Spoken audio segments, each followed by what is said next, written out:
This is the 5711 in rose gold, a highly coveted model from Patek Philippe, one of the most prestigious brands in the Swiss watch industry.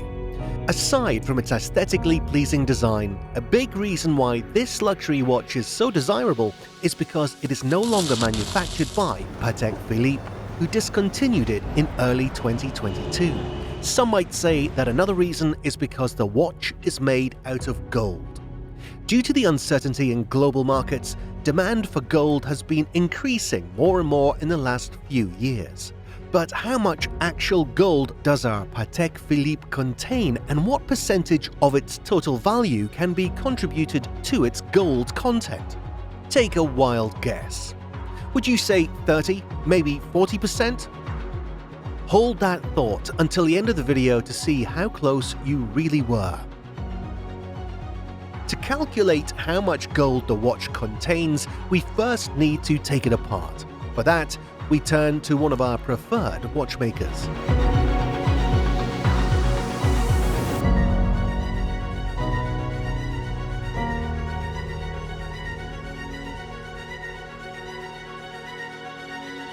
During the disassembly process, we didn't remove the sapphire caseback on the 5711 to avoid damaging it.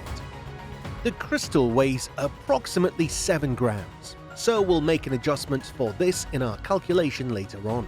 Another important point to consider is that modern gold watches are made out of 18K gold, which is equivalent to 75% pure 24-karat gold. This is why when we scan the watch with our Niton XRF precious metals analyzer, we come up with a reading close to 75 for AU, the chemical symbol for gold. Let's weigh the different parts of the watch.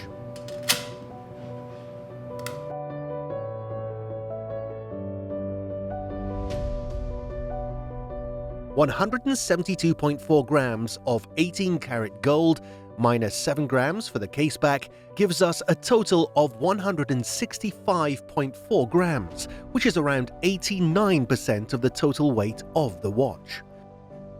When we multiply the weight of the parts by 0.75, we come up with 124.1 grams of pure gold. The price of gold was around $1,970 a troy ounce, or $63.34 a gram when we recorded this video. After some basic multiplication, we arrived at $7,860. Then we divide this by $300,000, which was the approximate price of the watch at the time of the recording. We came up with a number just slightly higher than 2.6%. Yes, less than 3% of the price of our stunning Patek Philippe Nautilus 5711 actually comes from gold. If you are surprised, please keep in mind that the cost of raw materials is typically not a significant part of the value of a highly desired collectible. Furthermore, during the beginning of the decade, demand for many high-end watches has grown dramatically alongside inflation, making watches more of an asset class than ever before. But how close was your initial guess? Let me know in the comments below, and also what you think about investing in watches, especially gold ones. Thank you for watching.